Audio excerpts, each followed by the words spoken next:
আসসালামু আলাইকুম এভরিওয়ান, চলে এলাম আপনাদের জন্য দুটি ডিমের একটি কেক রেসিপি নিয়ে। তো প্রথমে আমরা দেখে নেব দুটি ডিমের কেক রেসিপি করতে কি কি উপাদান লাগছে। তো প্রথমত আমরা চিনি নিয়ে নিলাম 1 কাপের মতো, তারপর ময়দা নিয়ে নিলাম 1 কাপের মতো, বা আপনারা আপনাদের সুবিধা মতো নিয়ে নেবেন। দুটো ডিম নিয়ে নিলাম, যেহেতু দুটো ডিম রেসিপি। এরপরে আমরা 1 চামচ গুঁড়ো দুধ নিয়ে নিলাম, এটা অপশনাল, আপনাদের ইচ্ছা মতো। তারপরে বেকিং পাউডারের সাথে একটু বেকিং সোডা মিক্স করে নিলাম, তারপর নিয়ে নিলাম তেল। তারপর হচ্ছে আমি এখন ময়দার সাথে ডিম, বেকিং সোডা, হালকা পরিমাণ মতো লবণ, স্বাদ মতো, যদি ইচ্ছা হয়, এটা অপশনাল একটা বিষয়, আপনার ইচ্ছা হলে আপনি দেবেন, না হলে নাই। তা আমি এখন ভালো করে মিক্স করে নিচ্ছি, তাহলে হচ্ছে আপনার ডিমের কেকের ব্যাটারটা ভালো হবে। এরপর গুঁড়া দুধ, বেকিং সোডা, লবণ, এগুলো ভালো করে মিক্স করে নিচ্ছি। ভালো করে মিক্স হওয়ার পরে এগুলো এক সাইডে রেখে দিচ্ছি।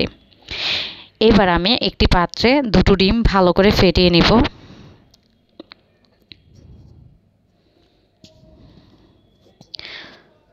ডিম যখন ভালো করে ফেটানো হবে, তখন আমি আস্তে আস্তে সব উপাদান একসাথে আস্তে আস্তে মিক্স করতে থাকবো। এখন আমি তেলটা মিক্স করে নিচ্ছি।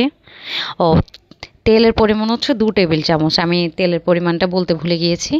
তেল 2 টেবিল চামচ নিয়ে নিব, তারপর ডিমের সাথে তেলটা ভালো করে মিক্স করে নিব। রেসিপিটি অবশ্যই আমি ডেসক্রিপশনে দিয়ে দিব। যদি কারো ভিডিও দেখতে রেসিপি বুঝতে প্রবলেম হয়, তাহলে আপনারা অবশ্যই ডেসক্রিপশনটি চেক করে নেবেন।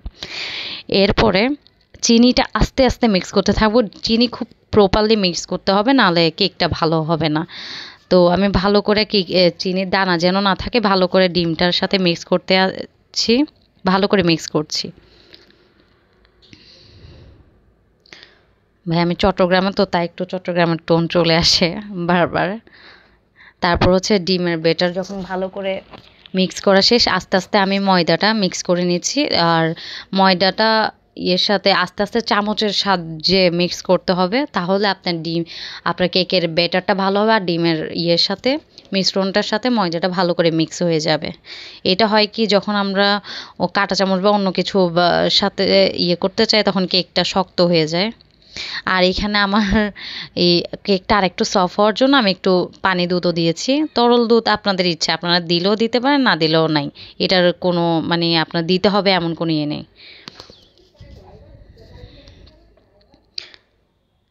এরপরে দেখছেন ঘনত্বটা কেমন হবে, আমি দেখিয়ে দিয়েছি ভিডিওর মধ্যে, আপনারা দেখতে পাচ্ছেন যে এটার ঘন কতটুকু হবে। এরপর আমি যেটাতে কেক বসাবো সেটা ভালো করে তেল দিয়ে করে নিচ্ছি, ব্রাশ করে নিচ্ছি।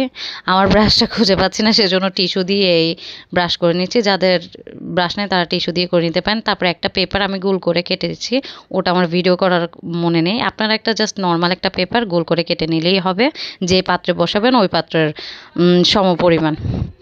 এরপর আস্তে আস্তে আমি ব্যাটারটা ঢেলে নিচ্ছি, ঢেলে ঝেঁকিয়ে নেব, যাতে সুন্দরভাবে চারপাশে ব্যাটারটি চলে যায়।